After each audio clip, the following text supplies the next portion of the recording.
뭐냐면은 필요 조건이 있습니다. 축복의 필요 조건. 축복이 여기 보니까 1절하고 2절, 14절에 나와 있는데요. 우선 제가 여기 1절에 보시면 이렇게 되어 있어요. 1절. 여기요. 내가 네 하나님 여호와의 말씀을 삼가 듣고 내가 오늘 내게 명령하는 그의 모든 명령을 지켜 행하면 그랬어요.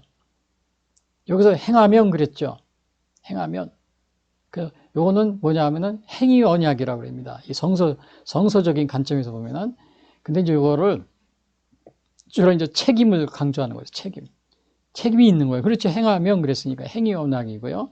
근데 이제 오늘날 보면은 저 역사학이나 또 조직신학적 측면에서 보면은 이거 인간의 책임을 강조하면은 하나님의 주권이 훼손된다. 그래가지고 책임을 강조하는 게 주로 이제 아르미니스주의, 또 감리교 계통에서 자유와 책임을 강조하거든요.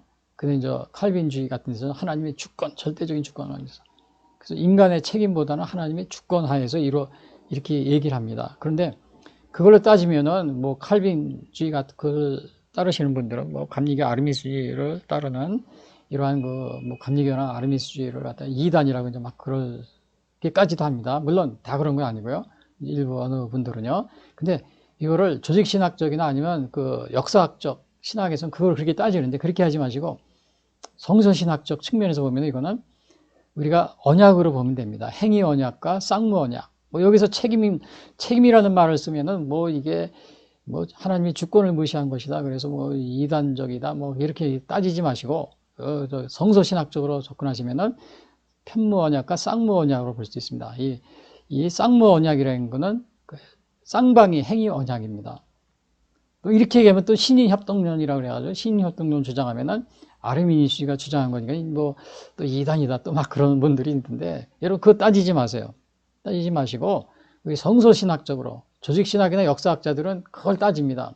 그러나 우리 성서신학, 저도 성서신학을 물론 이제 한국에서는 제가 대학원에서 감리교신학을 조직신학을 했지만 제가 미국에 와서는 조직신학 다 버렸습니다. 버리고 매일 그거 따지는 게 너무 정말 이상해가지고요. 그렇다고 그걸 무시하는 건 아닙니다. 그걸 또 무시하면은 여러분 빠질 수가 있어요. 그걸 무시하지 말고 대신 이제 제가 그 성서신학을 계속 이렇게 그동안에 미국 가서는 주로 성서신학은 목회학을 제가 이제 이렇게 했는데요. 거기 보니까 요거는 언약의 관점에서 봅니다. 뭐 책임, 자유 이런 걸 다 빼버리세요. 그 다음에 그거 따지면 계속 뭐 이단이다 그 논쟁거리가 됩니다. 그래서 요거는 행위 언약 중에서 이 쌍무 언약입니다. 쌍무 언약. 하나님이 아예 이 쌍무 언약을 이렇게 지키라고 이렇게 한 겁니다. 그래서 행하면 또 이가 지키면 그러니까 여기서 모든 명령이라고 했죠. If you fully obey the laws 그랬어요. 로드라고 그랬어요. 그래서 아주 모든 명령을 지켜 행하면 이렇게요. 그래서 요거는 뭐냐면은 그 말씀을 듣고 행하는 신앙입니다. 삼가 듣고 그랬죠. 삼가 듣고 주위에서 듣고라는 거예요. 여기서 여호와의 말씀을 삼가 듣고 이건 주위에서 듣고 이런 거예요. 근데 왜 하나님의 말씀을 우리가 들어야 되느냐면요. 여기 보시면 시편 119편 105절에 이런 말이 있어요. 주의 말씀은 내 발의 등이요 내 길의 빛이니이다. 우리의 등이 되고 빛이 되는 겁니다. 그래서 우리가 이렇게 주의 말씀을 삼가 듣고 그 명령을 다 지켜. 여기서 모든 명령이라고 그랬어요. 영어 여기 NIV에서는 if you fully라는 말을 썼죠. 아주 완전하게, 아주 철저하게 이런 뜻이에요. 거의 모든 것을 다 이런 거예요. 근데 이거 지켜야 하는데 듣기를 거부하는 이스라엘 과거에 있었습니다. 스가랴서 7장 11절에 보면은 그들이 듣기를 싫어하여 등을 돌리며 듣지 아니하려고 귀를 막며. 그래서 사실 이스라엘은 하나님의 말씀을 이렇게 순종하지 않고 불순종하다 결국은 나라가 멸망하고 또 개인들도 굉장히 어려움을 당하고 고생을 많이 합니다. 고생을 많이 했어요. 근데 오늘날 보면은 우리가 이렇게 하나님의 말씀을 듣고 여기서 그러니까 뭐예요? 하나님의 말씀을 삼가 듣고 지켜 행하면 그랬어요. 요게 조건입니다. 조건. 아주 충분 조건. 그러니까 오늘날은 우리가 사람들의 생각과 사고, 내 철학적인 판단, 내 지식, 이런 걸 따라가야 돼요? 아니면 하나님의 말씀을 따라가야 돼요? 어느 게 표준이 돼야 돼요? 어느 게? 하나님의 말씀이죠. 그래서 제가 그제도 어느 그 방송 중에 어떤 분이 우리나라, 미국 요즘에 이제 굉장히 문제가 되는 게 미중 뭐 패권 전쟁 해가지고 미국과 중국 쪽에, 근데 한국은 어느 것에 서야 되느냐. 그 얘기하면서 그분이 이제 이렇게 아주 굉장히 학자예요. 학자인데 그 자기의 그 인문적인 그 지식을 가지고 얘기하는 거죠. 그러면서 이런 말을 합니다. 그 명나라 청나라 때도 우리나라가 그 명이 망했는지도 모르고 청나라를 갖다가 업신여기다 결국은 우리가 그 병자호란을 만나가지고 크게 어려움을 당했다. 예? 그러니까 그 정세 판단을 잘해야 되는데 그 잘못한 것이다. 물론 이제 그 역사적인 관점이죠. 그래서 오늘날 미중 관계도 역사는 이제 그 문명은 이렇게 이제 서구에서 다시 동양으로 오기 때문에 중국이 앞으로는 계속 이제 발전하고 또 이렇게 하기 때문에 우리가 미중 관계에서 여기에서 요 중간에서 정말 어느 편을 들어야 될지 잘 결정해야 된다. 그러면서 그분은 중국 쪽에 우리가 뭐 옛날에 명나라, 청나라 그거 관계에서 이렇게 예를 들면서 우리가 그거를 가운데 중립적으로 이렇게 하다 다 망할 수 있다 이거예요. 그러니까 우리는 청나라 편을 이렇게 들든지 아니면 그리고 미국과 중국 편에서 우리는 중국 편 쪽에 서는 것이 더 역사적으로 이렇게 더 올바른 것이다. 이런 거를 주장하고 있더라고요. 근데 저는요, 뭐 어느 패권이 있고 없고 이걸 떠나서 우리 신앙적인 거고 세상적인 관점하고 전혀 다른 겁니다. 그분은 보니까 뭐 공부를 엄청나게 많이 한 분이에요. 아주 그냥 근데 그래서 우리 세상적인 관점하고 우리 신앙적인 관점이 다르다는 겁니다. 자, 우리 미국과 중국이 있어요. 그러면 우리 신앙적인 관점에서 어떻게 판단을 해야 돼요? 어느 나라가 더 하나님의 말씀을 더 충실히 지키느냐? 이겁니다. 만약에 중국이 하나님의 말씀을 충실히 지키면 둘이 싸우고 있을 때 어떻게 해요? 중국 쪽에 서는 겁니다. 근데 미국하고 중국이 있는데 어느 나라가 더 하나님의 말씀에 가까이 더 충실하게 지키느냐? 미국이다. 그럼 미국 손에 서는 겁니다. 뭐 명청 따지면서 이제는 미국이 기울 거고 이제는 그 중국이 일어날 때니까 우리가 중국에 서야 된다. 이런 식으로요. 또 어느 편도 들어서는 안 된다. 뭐 이런 식으로 얘기하면은 큰 실수를 범하게 되는 겁니다.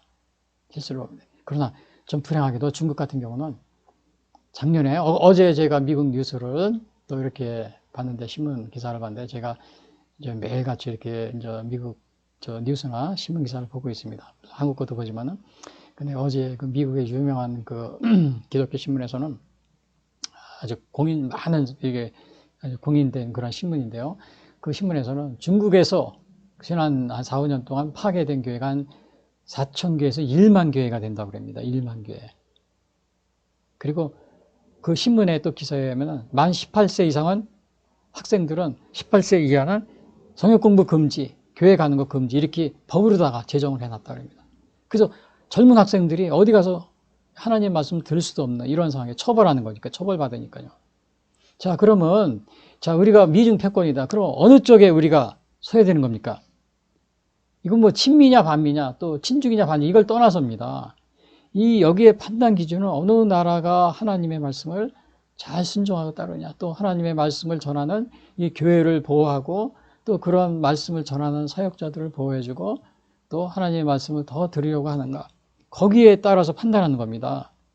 뭐 명나라 청나라 뭐 한쪽은 기울고 한 나라가 흥하고 망하고 거기에 뭐 우리가 그런 뭐 중립의 결혼 이런 걸 그렇게 하는 게 아닙니다. 우리 성서적인 관점은요. 그래서 제가 그 방송을 들으면서 아주 굉장히 유식하고 아주 공부도 많이 한 사람인데 역시 세상적인 관점은 그겁니다. 우리 기독교인하고 이렇게 관점이 다르게 이렇게 해석이 되는 겁니다. 그러면서 그분이 또 얘기한 거는 뭐냐면 미국은 일본의 패권을 막기 위해서 80년대 또 일본을 주저앉혔다. 또 이번에는 중국이 부상하니까 패권을 막기 위해서 중국을 주저앉혔다. 이렇게 얘기합니다. 여러분, 미국이 일본을 주저앉힌 겁니까? 저는 그렇게 생각하지 않습니다. 또 미국이 중국을 일부러 주저앉히는 건 아닙니다. 중국이 여러분 근래 행위를 보세요. 하나님을 대적하고 있잖아요. 또 이 공산당 자체 내에는 공산당들은 뭐냐면은 종교 가진 사람은 다 내쫓습니다. 기독교인들 공산당원이 될 수가 없습니다. 여러분, 그런 나라가 하나님의 사랑을 복을 받을 수 있겠습니까? 이건 하나님이 막으시는 겁니다. 일본도 가고 80년대 미국을 하는데 미국이 주저앉힌 것이 아니고 지금도 일본은 그 하나님 이 기독교 신자 다른 그 미신 이런 종교 믿는 게 거의 8, 90%고 기독교나 이런 거 거의 1% 정도밖에 안 됩니다. 그러니까 그런 나라가 이렇게 강력한 힘을 갖게 되면 하나님의 입장에서 어떻게 되겠어요? 이게 완전히 이게 뭐라 그러냐 불화합이 되는 거죠. 그것은 미국이 막은 것이 아니고 바로 하나님의 말씀을 따르지 않는 이러한 국가, 그러한 민족이 있다면 결코 패권국이 될 수 없는 겁니다. 패권국이 될 수 없어요.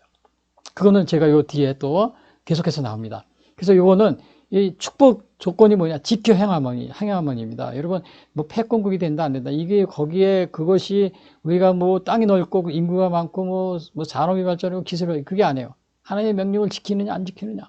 거기에 딸린 겁니다. 그리고 이제 여기 2절에 보시면 내가 내 하나님 여호와의 말씀을 청종하면 여기서도 또 뭐예요? 행위 언약이죠. 쌍무 언약 또 나옵니다. 청종하면 obey, if you obey the Lord your God 이런 식으로 나오잖아요. 그리고 요거는 하나님의 말씀대로 살면은 복을 구하지 않아도 복이 임한다 이런 뜻입니다. 요거는. 그래서 마태복음 6장 33절에 그러잖아요. 그런즉 너희는 먼저 그의 나라와 그의 의를 구하라. 의입니다. 제 사진에 가려졌는데 그리하면 이 모든 것을 너에게 더하시리라. 하나님이 그냥 구하지 않아도 주시는 겁니다. 하나님 말씀. 그런데 패권을 한다는 이러한 나라가 중국 같은 경우 작년에 뭐 그냥 몇 년간에 1만여 교회를 폐쇄시키고 그 다음에 그냥 뭐 18세 이하는 교회도 못 가고 성경 공부 모이면 처벌하고 그런 법을 통과시키는 겁니다. 법을. 또 당원이 되려면 기독교인이 당원이 될 수 없다. 아예 그것도 법으로 돼 있고요. 그러니까 이 복을 스스로 차내버리는 겁니다. 복을 스스로 차내버려요. 그리고 14절에 보시면 또 여기 있죠. 내가 오늘 너희에게 명령하는 그 말씀을 떠나 좌로나 우로나 치우치지 않으고 다른 신을 따라 섬기지 아니하면 다 그러니까 이게 조건이에요. 여기서도 말씀을 청정하면 여기서는 좌로나 우로나 치우치지 아니하면 그리고 또 여기서는 뭐라고 했어요? 모든 명령을 지켜 행하면 그러니까 다 이게 뭐예요? 쌍무 언약입니다. 쌍무 언약. 치우치지 아니하면 이런 거예요. 하나님 말씀 외에 이거는 뭐예요? 다른 것을 쫓거나 이단을 따르거나 이렇게 하지 말라는 거예요. 하나님 말씀에서 좌로나 우로나 치우치지 말라. 이거는 정말 우리가 많이 오해할 수가 있습니다. 잘못 이해할 수가 있어요. 예를 들어가지고 뭐 우리나라가 뭐 지금 많은 좀 목회자들도 그렇게 생각하고 있는데 여당과 야당이 있어요. 여당과 야당이 있는데 여당 편도 안 들고 야당 편도 들고 중간에 서 있는 겁니다. 그게 좌로나 우로나 치우치지 않는다는 거예요. 여러분 성경의 말씀은 그 뜻이 아닙니다. 하나님 말씀에서 좌로나 우로입니다. Do not turn aside from any of the commands I give you today. 여기서는 하나님의 말씀입니다. 중심에는 하나님의 말씀이 있어요. 거기에서 좌로나 우로나입니다. 그래서 만약에 여당이 하나님 말씀에 가깝다면 여당을 치지 않은 거예요. 야당이 하나님 말씀에 가깝다면 야당을 치지 않은 거예요. 근데 야당도 아니고 여당도. 여당의 말이 옳지만 야당 때문에 우리는 그냥 중립을 지켜. 가운데 있어야 돼. 이렇게 하라는 게 아닙니다. 그렇게 하라는 게 아니에요. 지난번에도 제가 어느 TV 인터뷰에서 어느 유명한 정치인이 저렇게 나와서 얘기하는데, 자기는 중용을 중요하신데, 중용. 노노나 아니면 이렇게 중국에서 말하는 성인들이 말하는 중용은 여당이나 야당의 중간.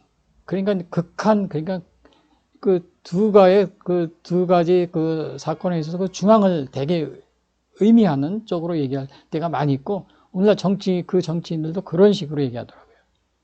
그런 식으로 얘기해요. 또 마찬가지로 미국과 중국의 패권 전쟁하는데 우리가 그 중앙에서 이쪽 편도 들지만 저쪽 편도 아니고 우리는 중앙에 있어야 된다. 이렇게 얘기하는 경우가 또 많이 있어요. 그게 아니고 미국이 하나님 말씀에 가까이 그걸 따르고 있으면 미국 쪽에 서는 겁니다. 그 다음에 중국의 하나님 말씀에 중국 쪽에 서는 거예요. 근데 만약에 중국의 하나님 지금 상황에 볼 때는 공산당들은 어떻게 해요? 엊그제도 미국 신문에 또 한국 신문에도 나왔지만은 세계 기독교 박해 1위 거기는 북한이 꼭 1위가 됩니다. 들어가 있었어요. 그리고 우리가 지금 이러한 상황에서 북한을 추종하거나 또 북한을 따르면서 민주화 운동하거나 그런 사람 많잖아요. 민주화 유공자 중에도 북한을 추종하면서 하는 민주화, 북한을 탈락하면서요. 그렇게 하면은 하나님의 말씀을 좌로나 우로나 치우친다는 겁니다. 그게 바로 좌로나 우로나 치우친다는 거예요. 왜? 하나님을 대적하는 이러한 사람과 가까이 하는 것은 바로 좌로 지으고 우로 지으고 이런 일을 행하는 거나 마찬가지죠. 그래서 우리는 미중패권의 뭐 중간이 아니라 하나님 말씀에서 좌로 나옵니다. 미국이 하나님 편에 있으면 거기에 쓰는 겁니다. 근데 우리 뭐 세계사의 흐름에 볼 때는 명나라 후에 청나라가 흥하듯이 또 이제 미국 후에는 중국이 흥하게, 자연이 흥하게 돼 있어. 미국은 이제 점점 쇠퇴하고. 그러니까 우리가 중국 편에 서 이런 식으로 얘기를 아주 저 TV 인터뷰에서 보니까 그런 식으로 얘기하는데, 그건 여러분 세속적인 견해입니다. 우리 기독교적인 견해는 다릅니다.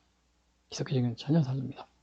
그래서 혹시 여러분들의 그렇게 말씀하신 분들이 우리 주위에 지금도 굉장히 많이 있는데, 여러분 그러한 것에 여러분 현혹당하지 마시고, 또 지금도 엊그제도 어느 정치인이 또 여기 중국 공산당, 북한 공산당을 옹호하는 그런 발언하면서 우리가 이렇게 또 자유민주주의 체제 이런 거를 부정하는 이런 발언을 하고 있으면서 정치를 하고 있는데, 여러분 이건 친중이냐 뭐 친북이냐 이런 문제가 아닙니다. 하나님의 말씀에 뭐 북한이든 중국이든 미국이든 하나님의 말씀, 어느 나라가 하나님의 말씀에 올바로 서 있느냐, 그럼 우리는 그것을 지지해 주는 겁니다. 그것을 지지하고 함께하는 겁니다. 중간이 아니에요. 좌로나 우로나 치우치지 말라 그러는 것이. 자, 그래서 이러한 요거 이제 그리고는 이제 다른 신을 섬기지 아니하면 그랬어요. 다른 신을 이것도 굉장히 중요합니다. 좌로나 우로나 치우치지 아니고 다른 신을, 이게 축복의 필요 조건이라는 거예요. 세 가지를 얘기했죠. 그래서 요 다른 신을 섬기지 않는다. 이거는 아주 굉장히 중요한데 하나님이 가장 미워하는 겁니다. 여기 출애굽기 10장 보면은 너는 나 외에 다른 신을 의하지 마라 그랬잖아요. 그냥 어떤 형상도 만들지 않으면 그것에 절하지 마라. 근데 혹시 여러분들은 다른 신을 섬기고 있지 않습니까? 여러분 다른 종교 믿으시면 정말 죄송합니다. 제가 이 방송할 때마다 또 이렇게 할 때마다 다른 종교 믿으시는 분 정말 뭐 다른 종교에도 우리 주위에 있는 종교도 좋은 일 많이 합니다. 그래서 그건 제가 항상 칭찬하고 본받을 건 본받죠. 그러나 우리의 구원의 문제, 죄의 대속의 문제, 이거는 우리 예수님 외에는 이것을 우리에게 구원을 가져다 줄 분이 없습니다. 여러분 요즘에 카타르에서 아시안컵 하고 지난번에 월드컵 했지만은 뭐 카타르 국민들이나 사우디아라비아 그 근처에 있는 국민들 다 자기들 종교 믿고 다 아주 바르게 살려고 합니다. 그것도 보면 아주 도덕적으로도 굉장히 좋은 게 많아요. 그러나 아무리 그렇다고 해도 그들이 물질적으로, 현세적으로 또 정말 그렇게 또 복을 받고 잘 살고 있어요. 그러나 그것은 부수적인 것이라고 그랬죠, 우리가. 부수적인 거요. 그래서 근본적인 건 뭐예요? 영혼의 구원입니다. 이것은 우리 예수님 외에는 이 영혼의 구원을 우리에게 가져다 줄 분이 없습니다. 그래서 전도하고 카타르나 이슬람이 이렇게 있지만은 그분들이 그냥 놔둬도 잘 살 사람들입니다. 그냥 정직하게 살고 그래요. 도덕적으로도 나쁜 짓 안 하고 자기들이 믿는 신을 믿지만, 그러나 영원한 복 중에는 뭐가 있다고 그랬어요? 내세적이고 영원한 복이 있다고 그랬잖아요. 그것하고는 거리가 먼 겁니다. 그렇기 때문에 이렇게 그분들에게도 복음을 전하고 이렇게 하고 이렇게 우리가 이제 이렇게 하려고 하는 거죠. 그래서 사실은 우상을 섬기는 국가, 그건 미래가 없습니다. 또 아예 예수님을 믿지 못하게 하는 그러한 나라, 하나님을 믿지 못하게 하는 그런 것도 미래가 없고요. 또 그런 데는 우리가 따라가지도 마세요. 어느 것이 패권을 잡을 것이냐, 패권 경쟁에 있어서 어느 걸 따라가냐, 망설일 필요도 없습니다. 혹시 그래도 여러분이 정치 지도자로서 또 선거 운동하고 그러는데, 대개 보면 이제 선거운동 때 우리 선거철이 왔는데, 그래서 이제 여기 막 우상 앞에 절하고, 왜냐하면 다양한 종교가 있죠. 그러니까 다 어느 종교든지 이렇게 정치 선거 운동을 해야 되잖아요. 그러다 보니까 그냥 우상이고 뭐간에 가리지 않고 다 가서 그냥 큰 절하고 막 그럽니다. 그러나 혹시 여러분들이 기독교인 정치인이라든지 이렇게 하면은, 물론 그렇다고 다른 종교인들 한 나라의 정치인이니까요, 그거를 무시해서는 안 되죠. 같은 다스려야 될 그러한 대상들이니까요. 그러나 항상 하나님 앞에 이렇게 형상도 만들지 말며 절하지 않는 우상을 섬기는 이런 거에 대해서 함부로 절하는구나 이런 것들은 조심해야 됩니다. 조심해서 하나님을 의식하고 하나님이 그렇다고 해서 여러분들 그런 정치인들 버리지 않습니다. 그러나 이제 심지어는 이렇게 가서 뭐 다른 종교인데 가서 그쪽에서 예식을 하지 않으면은 막 비난하고 욕하는 사람이 있어요. 그러나 뭐 우리 국민들 중에 정치인들 중에 다 종교 안 가진 사람이 없잖아요. 뭐 불교인들, 뭐 기독교인, 전중에 다 그 자기 종교의 정체성들을 각 종단에서는 각 종교에서는 그거를 정말 인정해주고 또 그것 때문에 이렇게 뭐 절을 안 한다든지 이렇게 하는 거에 대해서 정말 시비를 걸거나 그러지 않는 것이 바람직한 그러한 아주 선진 그런 국민이 아닌가 이렇게 생각이 됩니다. 그렇다고 해서 각 종교들끼리서 싸우고 뭐 다투고 그러는 거 아닙니다. 서로 협력하고 화합하지만은 그러나 우리가 지킬 건 지켜야 된다. 이것을 제가 말씀드린 겁니다. 그 다음에 그럼 하나님 말씀 순종하는 데 따른 개인적인 축복이 있어요. 요거는 필요 조건입니다. 요 필요 조건에서 보니까는 이 축복의 그 필요 조건이 뭐가 있다 그랬어요. 지켜 행하면. 그 다음에 1절에서, 그 다음에 2절에서도 말씀을 청정하고, 그 다음에 7절에서도 뭐예요? 여기에 보면은 14장에서도 자로나오라 지시하는 거, 그 다음에 다른 신을 섬기지 아니하고. 이게 필요 조건입니다.